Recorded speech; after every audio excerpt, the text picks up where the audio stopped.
Hello my dear students, স্বপ্নপূরণ একাডেমিতে তোমাদের সবাইকে শুভেচ্ছা। আজ তোমাদের যে জিনিসটা শেখাতে চলেছি তা হলো may have and might have, এতে ডিফারেন্সটা কোন জায়গায়, কোথায় এদের ব্যবহার করবে, তাই ক্লাসটা শেষ পর্যন্ত দেখতে থাকো। চলো প্রথমে আমরা মে হ্যাভের ব্যবহারটা শিখব। প্রথমে কার ব্যবহার? মে হ্যাভ, এর ব্যবহারটা প্রথমে শিখব, তারপর আমরা মাইট হ্যাভে যাব।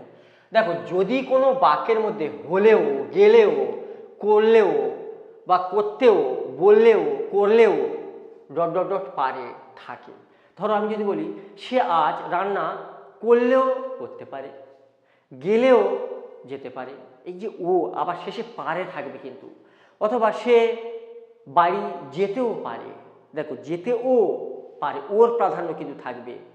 আবার যদি বলি সে খেলতেও পারে, তখন আমরা মে হ্যাভের ব্যবহার করব। মে হ্যাভের পরে কিন্তু দেখো সাবজেক্ট মে হ্যাভ, ভার্বের 3 নম্বর রূপ অবজেক্ট। ভার্বের 3 নম্বর রূপ মানে বোঝো, যেমন গো ওয়েন্ট গান, গানটা ভার্বের 3 নম্বর রূপ। চলো আমরা একটা এক্সাম্পল নিই। আমার মা আজ ইলিশ মাছ রান্না করতেও পারে, দেখো করতেও পারে, এই যে ওর প্রাধান্য, তখন আমরা কি এবং পারে থাকবে, ওর প্রাধান্য এবং পারে, শেষে পারে থাকবে কিন্তু, মনে থাকবে তো। তাহলে মাই মাদার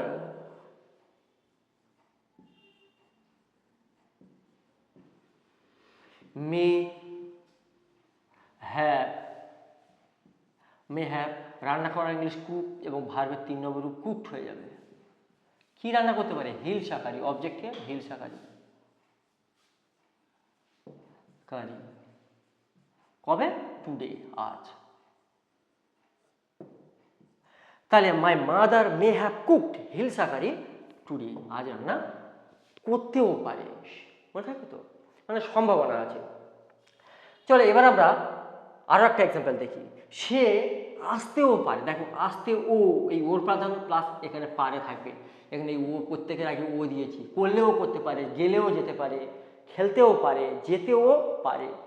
তাহলে সে আসতেও পারে, দেখো ও আবার পারে লেখা আছে, তাহলে he may have come came come, sorry, he may have come, সে আসতেও পারে, ফুল স্টপ। আমি যদি বলি যে সে খেলতেও পারে, তাহলে হি মে হ্যাভ প্লেড, সে বাড়ি যেতেও পারে আজ, তাহলে he may have gone to home today.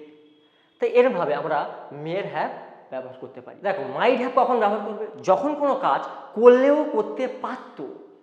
মে হ্যাভে কি করলেও করতে পারে, আর মাইট হ্যাভে কি করলেও করতে পারতো। এখানে যেমন পারে বলেছে আর ওখানে পারতো বোঝাবে।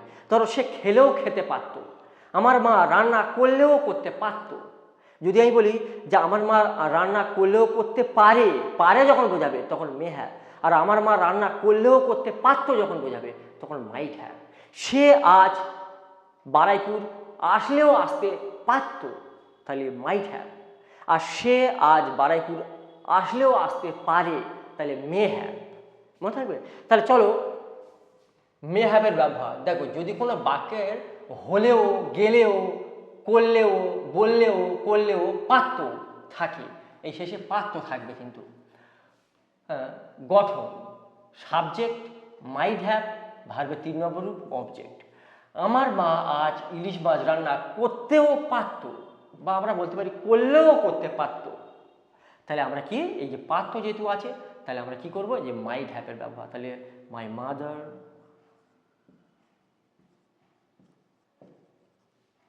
may have, sorry, might have cooked hill shakari.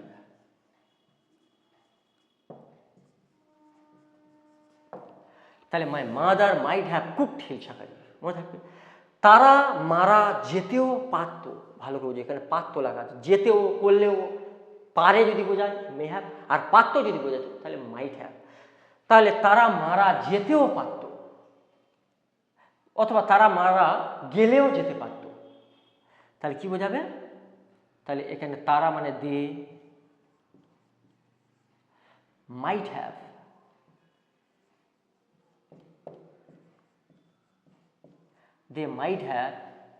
died,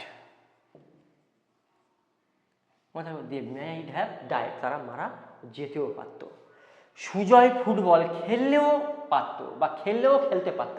আমি যদি বলি সুজয় ফুটবল খেললেও পারত অথবা খেলতে পারত, দুটোই বোঝালে আমরা মাইট হ্যাভ ব্যবহার করব। আমি যদি বলি সুজয় ফুটবল খেললেও খেলতে পারে, সুজয় ফুটবল, যেমন যদি আমি বলি যে সুজয় ফুটবল খেললেও খেলতে পারে, পারে যখন বুঝবে তখন মে হ্যাভ। আর সুজয় ফুটবল খেললেও খেলতে পারত, তখন আমরা মাইট হ্যাভের ব্যবহার করব। তাহলে সুজয় might have played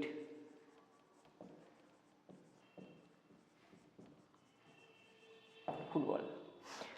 তাহলে দেখো আমরা আজকের মে হ্যাভ আর মাইট হ্যাভের মধ্যে যে ডিফারেন্সটা বোঝালাম কিছুই নয়, যা শুধু এটা মনে রাখবে যদি কোনো কাজ করলেও করতে পারে তখন মে হ্যাভ, আর যখন কোনো কাজ করলেও করতে পারতো বোঝাবে, যখন এটা পারতো আর এটা পারে তখন আমরা মাইট হ্যাভের ব্যবহার করবো। তাহলে মে হ্যাভ মানে করলেও করতে পারে মানে মে হ্যাভ, আর করলেও করতে পারতো মানে মাইট হ্যাভ।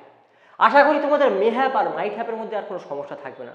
ক্লাসটি যদি ভালো লেগে থাকে তাহলে স্বপ্নপূরণ একাডেমিকে একটা সাবস্ক্রাইব দেবে এবং বন্ধুদের মধ্যে শেয়ার করবে। জয় হিন্দ।